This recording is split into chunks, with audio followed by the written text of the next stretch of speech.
She accidentally sent a sexy photo to the wrong number. A man who just happened to be the most dangerous secret in Los Angeles. What started as an embarrassing mistake became a midnight knock on her door, and the beginning of a love story wrapped in power, betrayal, and fate. What would you have done if you were Sophia? Open the door, or pretend you were never home? Comment your answer below, and tell me where you're watching from. Like and subscribe for more Afro-Korean romance stories filled with secrets, danger, and unforgettable love. New episodes daily. The knock lands like a dropped plate. Sharp, final, wrong. Sophia freezes mid-step in her living room, phone still glowing in her hand. Her last apology sits unread on the screen, the cursor blinking like a quiet countdown. Outside, the rain mutters against the balcony rail. Another knock. Slower this time. Controlled. Her heartbeat stutters. Nobody visits after midnight. Nobody who matters, anyway. She moves on instinct, bare feet whispering across the floor toward the door. The peephole frames a tall man, drenched in streetlight. Dark tailored coat, shoulders squared, hair slicked neatly back, hands relaxed at his sides. No impatience, just waiting. Her phone vibrates. Unknown contact sent a message. Open the door, Sophia. Let's talk. Her breath catches. The confirmation slams in. This is him. Lee Jin-seong. The wrong name above the wrong photo. The mistake still burning behind her eyes. She almost runs. Instead, she touches the lock. The door opens a crack. Yes? He looks directly at her, gaze steady but not invasive. Up close, he's striking in a quiet way. Sharp jaw, tired eyes like he hasn't slept enough in years. Sophia? He asks softly. Her knees go light. Yes. I believe you sent me something meant for someone else. The floor drops out beneath her. I'm so sorry. I didn't check the name, and I swear I wasn't trying to... I know. His voice stays even. No heat, no judgment. You sounded scared. That's why I came. She blinks. You showed up because of an apology? Something like a nearly smile edges his mouth. Because you sounded like someone alone. Silence stretches between them, thick and strange. The hallway hums. Somewhere distant, a siren wails and fades. She studies him, waiting for threat, mockery, entitlement. None come. Slowly, she opens the door wider. They sit at opposite ends of her couch, like two people stranded on different shores. Sophia keeps her hands clasped tight in her lap, nerves buzzing under her skin. Jin-seong perches forward slightly, posture careful, eyes never wandering. I really thought you were some random guy who texted the wrong number, she murmurs. He nods. I was. She laughs weakly. Doesn't make sense, but she lets it go. The story spills out of her almost against her will. The exhaustion, the auditions that go nowhere, the days stitched together by hope and caffeine. Sometimes I just want to feel visible, she admits before she can stop herself. Jin-seong listens like the world is narrowed to her voice alone, not interrupting, just there. Wanting to be seen isn't shameful, he says after a moment. It's human. The words hit harder than all the apologies she'd typed. Curiosity slips through her unease. So, what do you do, besides alarming strangers? A flicker of humor ghosts his eyes. I run businesses across the city. That sounds very vague. He inclines his head. I prefer it that way. She doesn't push. Something unspoken settles between them. An understanding formed from restraint. Minutes stretch into an hour. They trade small pieces of themselves, safe fragments only. Childhood schools, favorite late-night foods, bad habits. Jin-seong never mentions family. She avoids talking about her mother. Both observations sit unspoken between them, mirrored silences. Eventually, he stands. I should go, he says. Relief tangles strangely with disappointment. She walks him to the door. Before stepping out, he pauses, rein clinging to his coat's collar. May I ask something? She nods. Let me take you to dinner, he says gently. Properly. Not born from an accident. Her throat tightens. Every warning bell in her bones flickers to life. And yet, there's no predatory edge in him. Just a sincerity. She hesitates long enough to feel foolish. Okay, she says. His smile, when it comes, is soft and fleeting. Tomorrow evening, then. The door closes behind him with a definitive thud. Sophia presses her back against it, palms trembling. The silence floods back into the room, but everything feels altered now. Tilted sideways, like fate misclicked a line that can't be undone. Her phone lights up once more. Lee Jin-seong. Thank you for opening the door. She doesn't reply. Instead, she whispers to the empty room. What did I just say yes to? Sophia hesitated before walking into the restaurant. It was tucked between a high-end tailor and an art gallery that looked too empty to be real. No sign out front. Just a heavy walnut door and a small golden buzzer. She wouldn't have noticed if she hadn't been told exactly where to press. The door opened almost immediately. A man in a dark suit greeted her by name. Mr. Lee is waiting. Inside, the lighting was low and soft, like dusk preserved in glass. There were only 5 tables, each dressed in ivory linen, none too close. The staff moved quietly, barely footsteps, only glances. Jin-seong stood when he saw her. Charcoal suit, no tie, wristwatch gleaming like moonlight. He didn't smile right away. He just looked at her, like she was something worth seeing. You came, he said. I said I would. Her voice barely carried. He pulled out her chair, waited until she sat. Then he sat across from her, folding his hands together. No. Menu. No waiter asking for orders, as if the place already knew what she wanted before she did. She glanced around. I feel like I should have worn something more serious. He tilted his head. You look perfect. The food arrived without a word.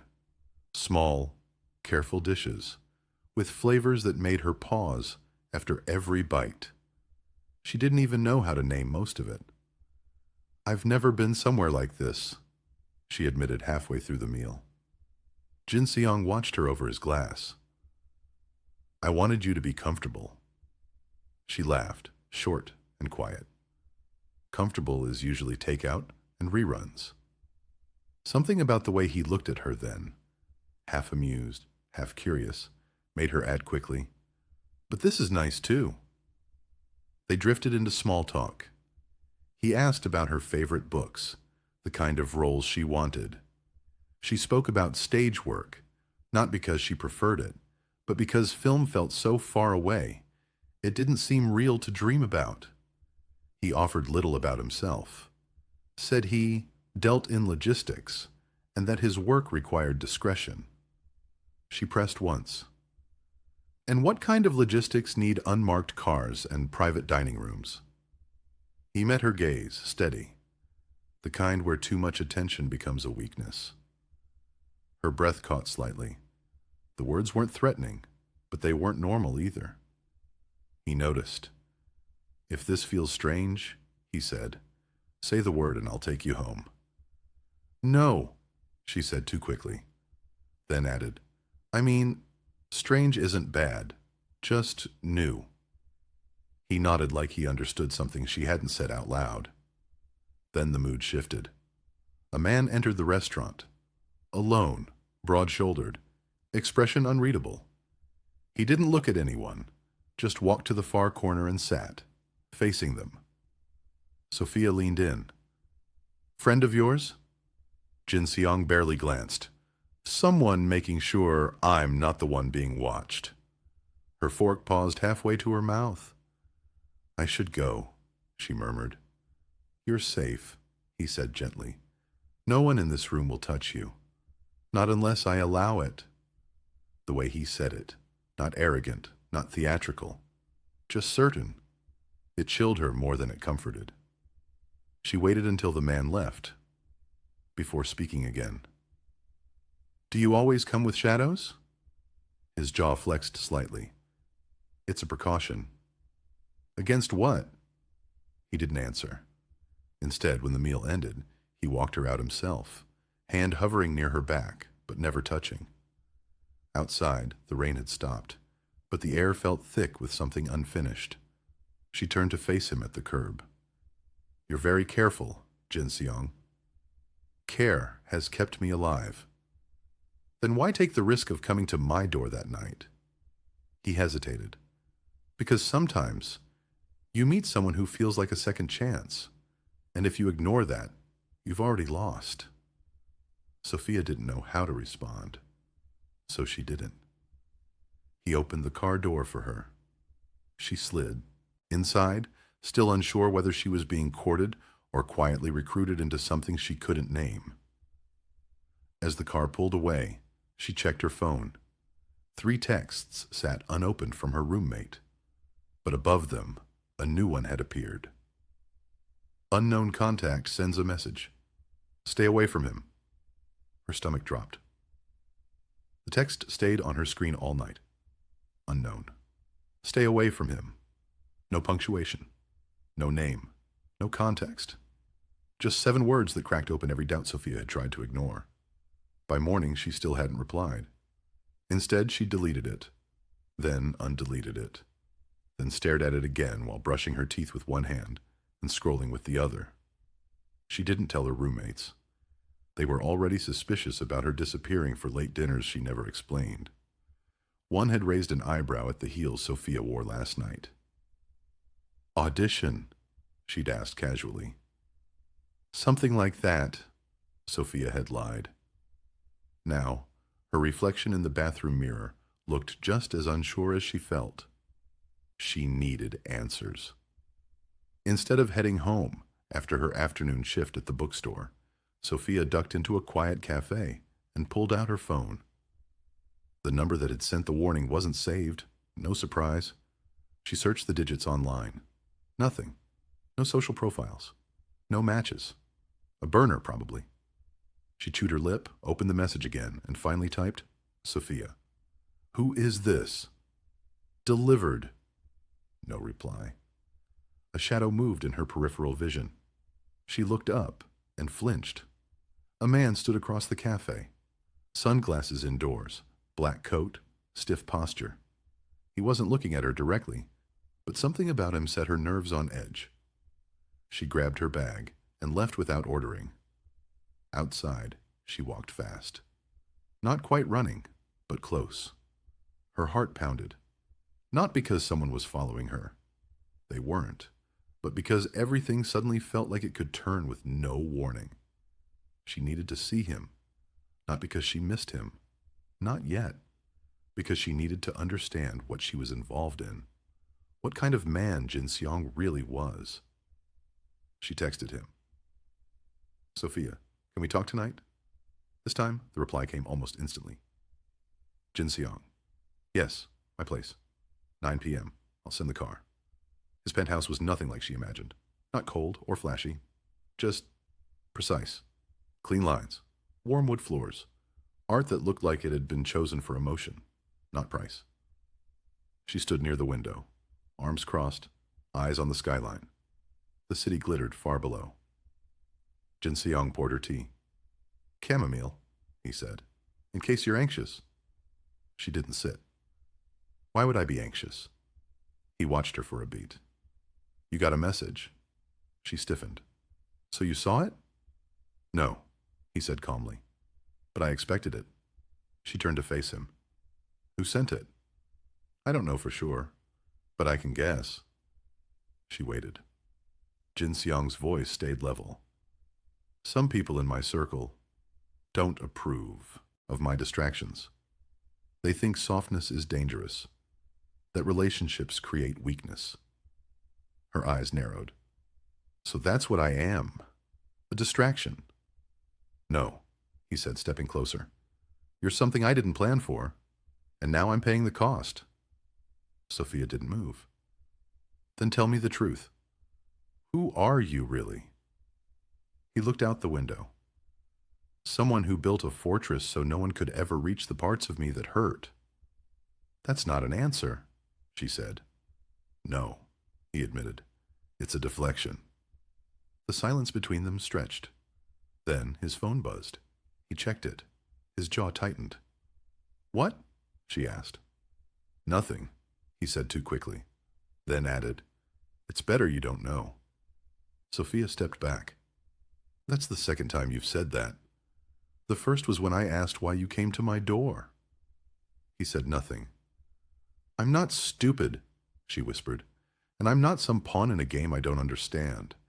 If there's danger around you, I need to know what I'm standing in. Jin Seong met her eyes. Not yet, but soon. She didn't say goodbye. She left the tea untouched. That night, as she unlocked her apartment, Sophia's phone buzzed again. Unknown. You've been warned. Don't wait for damage. This time, the chill didn't come from the words. It came from the fact that the photo attached was of her, taken earlier that day, at the cafe, from across the street. The photo sat on her screen like a bruise, grainy, distant, but unmistakably her, standing outside the cafe, one hand in her coat pocket, the other gripping her phone. She stared at it until her vision blurred. Sophia had been watched, not just warned, tracked. She didn't wait for morning. She grabbed her keys, shoved on sneakers, and left without telling anyone where she was going. The ride to Jin Seong's building felt longer than usual. She barely registered the driver, the dark leather seats, the faint hum of traffic outside. Upstairs, the elevator opened directly into his penthouse. He stood by the window again, blazer off, sleeves rolled to his elbows. He turned as she stepped in, startled by the speed of her arrival. Sophia? She held up her phone before he could speak again. Someone followed me today. Sent this. He crossed the room in 2 long strides, taking the phone from her hand. His face darkened, not with fear, but calculation. Where were you when this was taken? Cafe on 3rd, around 3. He muttered something under his breath. Korean, sharp and clipped. Then he handed the phone back. You said I was safe, she said quietly.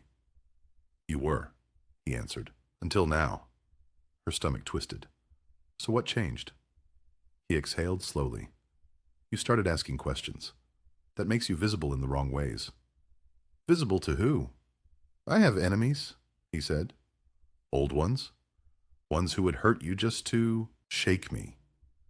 And you didn't think I should know that? Her voice rose now, brittle. I've been hiding this, us, from everyone, because I didn't want to ruin it. But you already brought me into something I didn't agree to. I was trying to keep you separate from it. Well, it didn't work, she snapped. I'm being followed, watched, threatened. He didn't argue, didn't apologize, just stood still, jaw clenched, something unreadable in his eyes. I need to know who's doing this, she said, quieter now. And I need to know what you're really involved in. A pause. Then, there's a man, he said, Kang Dae-hyun. He used to be loyal. Now he believes I've gone soft. You confirm that for him. Sophia blinked. Wait, he sent the message? I can't prove it yet. But the pattern fits. And you still work with him? He's not easy to remove. You run all these businesses, but you can't fire your own shadow? It's not that simple. Her throat tightened. This is insane. I'm being dragged into something that could ruin my life. You're right. He looked at her directly now. And if you want to leave it, leave me. I won't stop you. The silence after those words was worse than the tension. She turned to go. But before she reached the elevator, he spoke again, You weren't supposed to matter this much. Sophia froze. He didn't say it like an excuse, more like a confession. Then the elevator opened and she stepped in without turning back. She didn't cry until she got home. And even then, only for a minute.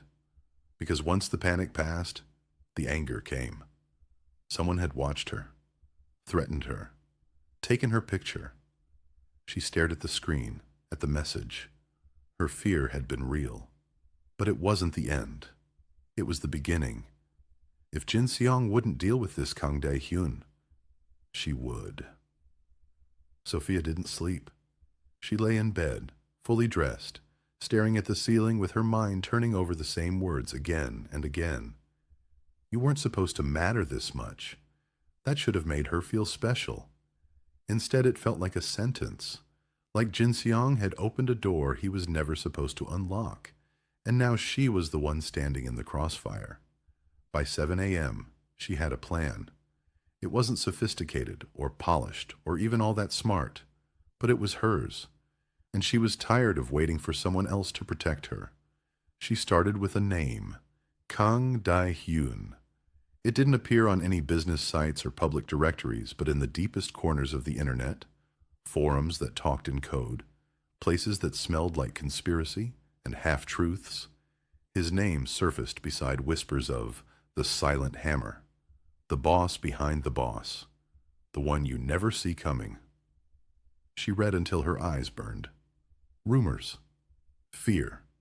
A man who had once been the protector of a powerful figure until ambition made him dangerous. Her phone buzzed just after noon. Unknown. I see you didn't listen. Attached was another photo. Sophia at her laptop, taken through her apartment window. Her skin crawled, but this time she didn't delete the message. She forwarded it. To Jin Seong. Sophia. He's escalating. I'm done being scared. You said he's hard to remove, so let me help. The reply came 5 minutes later. Jin Seong. No. Stay out of this. Her fingers hovered over the screen. She typed. Sophia. I'm already in it. You just didn't want to admit it. She put her phone down before she could read whatever came next. 2 days passed. She didn't hear from Jin Seong, but her name started popping up in places it shouldn't. A casting director she hadn't spoken to in months sent a cold, clipped email.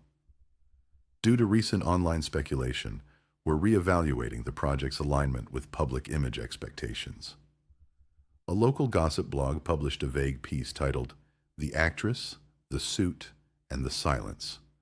Who is she really dating? They didn't name names, but they included a blurred photo of her and Jin Seong walking near the restaurant. Sophia read the article in the back room of the bookstore where she worked.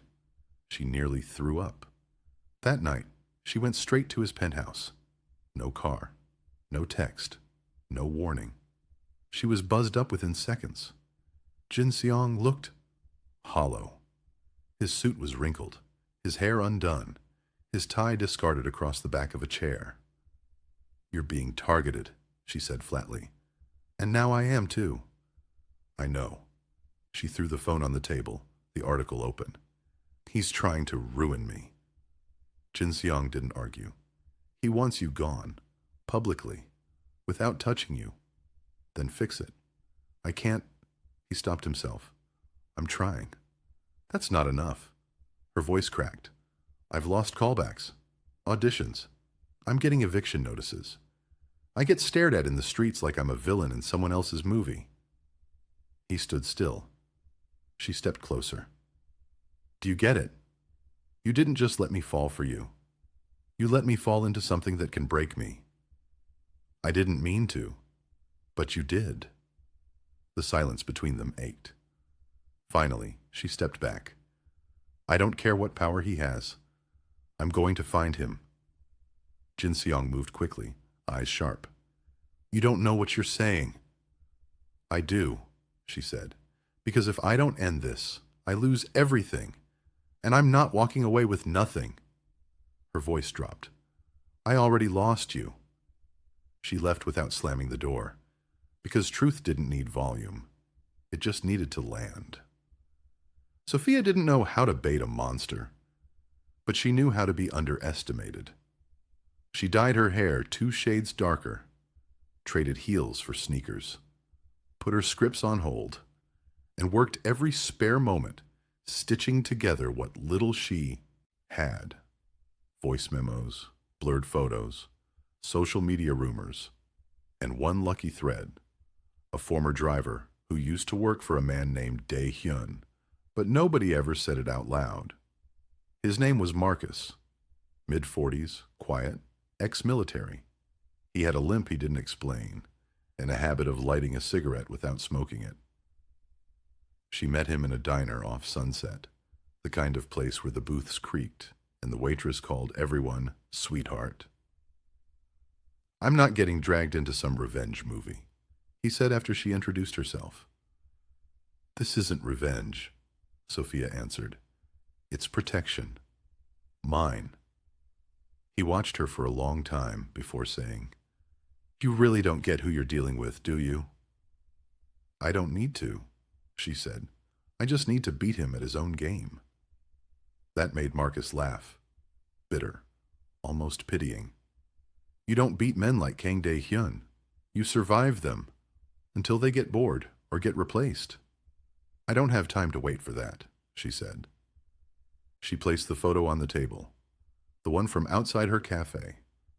His eyes flicked toward it, then away. "That's his style," he said. "Silent pressure. No fingerprints. He breaks people down from the outside in. Public shame, financial stress, accidents that aren't accidents." Sophia leaned in. "So help me catch him doing it." Marcus exhaled slowly. "Why would I help you?" She didn't smile, didn't blink. "Because he did it to you, too." He didn't deny it. 2 days later, she met Dae-hyun. Not directly. Not yet. Instead, she showed up at one of the clubs Marcus said he frequented. Private, quiet, upscale. A rooftop with perfect lighting and colder conversations. She wore black, hair pinned back, no jewelry. She looked like someone who could be anything. Investor, escort, artist, opportunist, invisible, and noticed all at once. She knew he was there before she saw him. The room shifted when he entered. People straightened up. Conversations paused. And when her eyes landed on him, it was like looking at Jin Seong through cracked glass. Dae-hyun was handsome, but cold. Elegant in the way a knife is elegant. Sharp, gleaming, designed to open things. He didn't recognize her at first. Why would he? She was a problem, not a person. But she moved like she belonged, slipped near his table, bumped into him. On purpose. "Sorry," she said smoothly. "I wasn't watching." He looked at her. One slow blink. Calculating. "No harm done." His voice was low, dry. She let her eyes hold his for one extra second, then walked away. Not too fast. Not too eager. Just enough to leave a question behind. She met Jin Seong the next night. On her terms.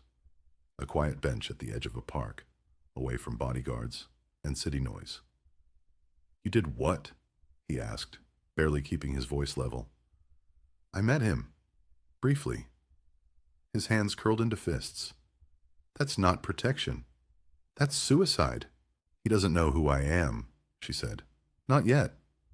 "You think he won't find out?" "I want him to." That silenced him. She pulled out her phone, hit play. A voice recording. Static. Glasses clinking. And then Dae-hyun's voice. Clear. Confident. Mocking. "She's soft. That's the point. We'll crush her publicly before anything needs to get bloody." Jin Seong went still. "You got this tonight?" he asked. "Last night," she said. "Marcus helped me clean the audio. You wanted proof. Here it is." He looked at her like he was seeing her for the first time. "Why would you take this risk?" "Because I'm not a pawn," she said quietly. "And I don't run." He didn't say anything, but his expression said it all. Sophia had done what no one else in Jin Seong's world had managed. She'd turned the game. The audio went live at 8 a.m. Marcus uploaded it through an anonymous shell account and tipped 3 journalists known for chasing whispers no one else dared to print. The caption read, "Exclusive. This is what power sounds like when it forgets it's being watched." Sophia didn't watch it spread. She just turned her phone off, tucked it in her bag, and walked 3 city blocks to clear her head. By the time she returned home, her name was already trending. Not because of a scandal, but because of a recording. A voice, smooth, dangerous, speaking with casual cruelty about breaking a woman down piece by piece. And the woman wasn't just anyone now. She had a name, a face, a story. The public did the rest.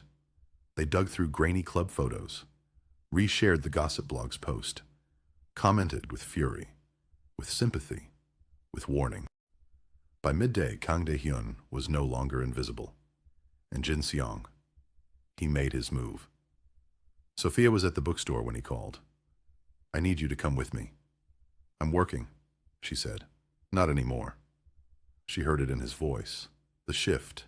Not anger. Not panic. Something colder. Resolved. The car picked her up at the alley entrance. He met her in an office that wasn't his. Smaller. Older. Hardwood floors and creaky blinds. Smelled like dust and lemon polish. "I bought this place when I was 17, he said. "Back when I still thought owning a building meant owning control." Sophia didn't smile. "Is it safe here?" she asked. He nodded. "For now." She sat down, arms crossed. "So what's the plan?" He slid a folder toward her.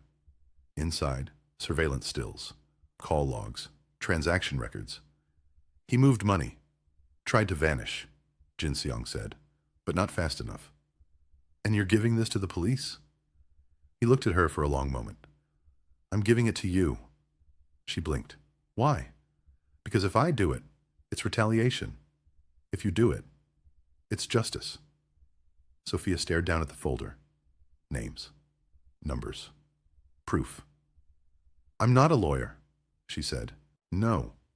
But your voice is louder than you think." She turned to him. "Are you walking away from it all?" "Yes." "And you think it's that easy?" "No," he said again. "But I want the kind of life where I don't have to walk women to their doors in the dark to apologize for making them targets." He looked tired, not defeated, just finally done pretending that power came without cost. Sophia stood slowly. "So this is your penance?" "This is my choice." The police didn't knock. They stormed in. Sophia watched from across the street as Dae-hyun was dragged out of a building in Hancock Park, flanked by 2 silent men and 1 furious detective. His expression didn't crack, but when his eyes swept the street, they stopped, just briefly, on her. Not surprise, not hate, recognition, like he'd known it would end this way. The news rolled out in waves. Business fraud, conspiracy, witness intimidation. No one said the words organized crime. Not directly. But everyone knew. Sophia was approached by reporters, producers, true crime podcasters. She turned them all down. She didn't want to be a headline. She wanted her life back. 3 months later, she walked onto the set of her first lead role. A small indie project. Nothing glamorous. But it was hers. Lines she could speak with conviction. A character she could embody without apology. And on the first day of filming, just before cameras rolled, she felt it. Peace. Not the absence of danger, but the absence of fear. That night, Jin Seong sat at the edge of the set in the back row of the small studio. No bodyguards, no shadows, just a quiet man in a dark coat, watching. She saw him after the final take. They didn't speak. Not yet. He placed something on the table and left. When she walked over, she found a photo, her from months ago, standing in her apartment doorway, caught in a moment of panic. And beside it, a note. You weren't supposed to matter, but you did, so I changed. She pressed the photo to her chest, not for what it captured, but for what it proved. The wind at Santa Monica was different that night, cooler, quieter. It carried the kind of silence that usually only follows decisions. Sophia stood barefoot at the edge of the water, hem of her jeans damp, curls brushing her cheek in the breeze. Behind her, the sun dipped low, painting the sky in tangerine and rose. She'd wrapped filming on the indie project a week ago. It was small. No trailers, no catering team, no guaranteed distribution. But it was hers, and every scene she gave had come from a place inside her she didn't even know existed before all of this. She wasn't running anymore. She wasn't hiding. She was choosing. When she turned around, he was there, Jin Seong, standing just beyond the wooden steps, hands in his coat pockets, gaze fixed on her like she was still the only thing in the world. That made him pause. No car, no entourage, just him. She waited for him to speak. He didn't, so she did. I don't know what this is anymore, she said quietly. We met by mistake, fell into something that nearly destroyed both of us. He stepped closer, slow and steady. But we didn't break. No. Her voice trembled slightly. But we could have. He nodded. You said you changed, she went on. Not for me, but because of me. That matters. It really does. But I can't live inside secrets and shadows. I need something real. I'm not asking you to accept the man I was. His voice was soft, steady. I'm asking if there's room in your life for the man I'm trying to be. She studied him in the fading light. There were still pieces of the old armor in his posture, the guarded stance, the barely visible tension in his jaw. But something else lived there now, too. Something gentler. Something earned. Sophia crossed the sand slowly until they stood face to face. You should have told me from the beginning. I know. And you don't get points for doing the right thing too late. I'm not asking for points. Then what are you asking for? He exhaled. A chance. Not to prove myself. Just to show you who I am now. Without the noise. Without the empire. She searched his face for a lie. Found none. Okay, she whispered. But if you're in my life, there are rules. He nodded, waiting. No more protecting me by keeping me in the dark. No more half-truths. If we're doing this, we walk side by side. I don't want a savior. I want a partner. You have one, he said without hesitation. A beat passed. Then another. Then her voice cracked, just slightly. I'm scared. So am I, he admitted. And in that fragile moment, they found their beginning again. Not in fire or chaos, but in something softer, braver. She stepped into his arms and let herself breathe. Not because the past disappeared, but because they finally stopped running from it.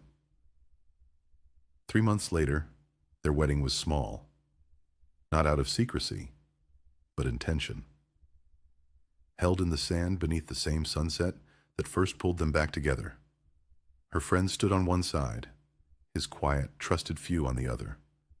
There were no headlines, no threats, no whispers about power or fear, only promises.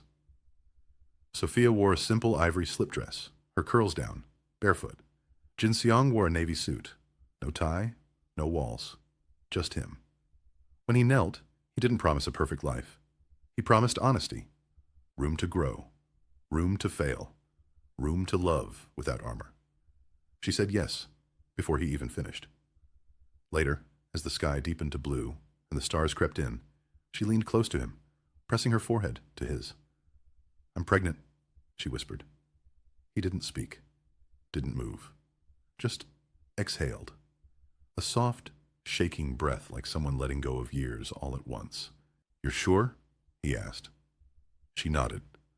A single tear slipped from the corner of his eye, and for the first time since she met him, he looked entirely unguarded. Sophia had never known silence like this. Not empty, not tense, just full. She sat at the kitchen table, fingers wrapped around a chipped mug of mint tea. Morning sunlight filtered through the curtains in soft, broken lines. The city outside buzzed like always, distant sirens, impatient horns, someone yelling for their dog. But inside, it felt like a held breath. Jin Seong moved quietly around the apartment. He didn't hover, didn't ask too many questions. He just stayed close. When he passed her, he brushed his hand across her shoulder. She leaned into the touch.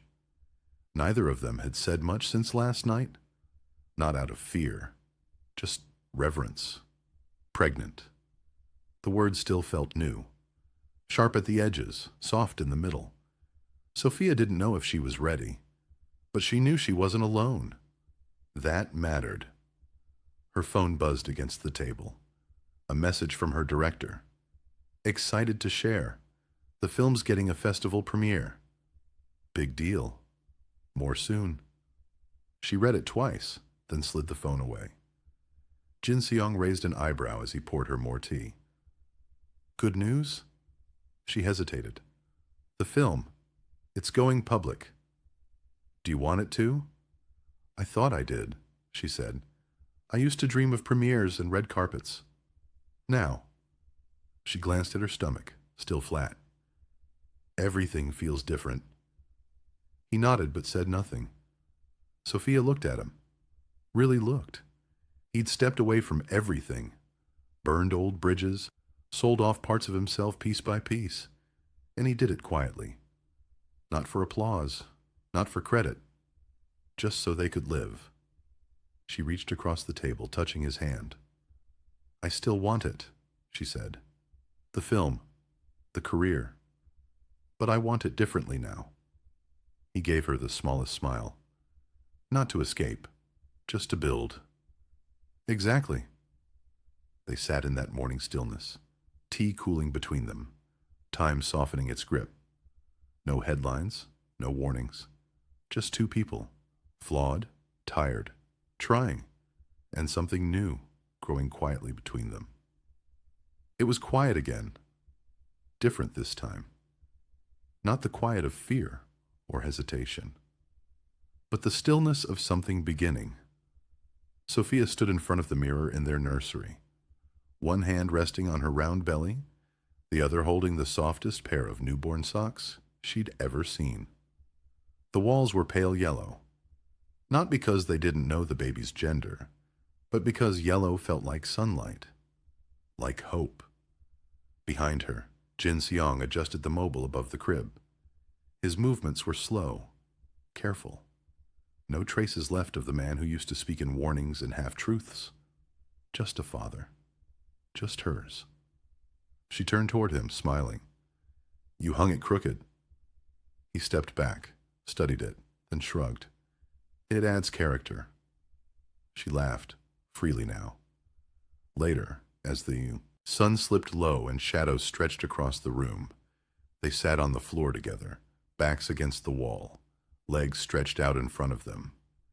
Sophia leaned her head on his shoulder. I used to think my life would start after I was discovered, she said, after someone gave me permission to be seen. Jin Seong rested his hand over hers. You don't need permission anymore. No. She looked down at her belly. I just need to keep choosing it. Outside, the world went on, unknowing, unbothered. Inside, two people sat in the quiet glow of a life they'd almost lost. Twice. There were no headlines, no chaos. Just a story that began with an accident and became something they wrote together. Share this story with someone who loves intense romance twists, and don't forget to subscribe for the next episode.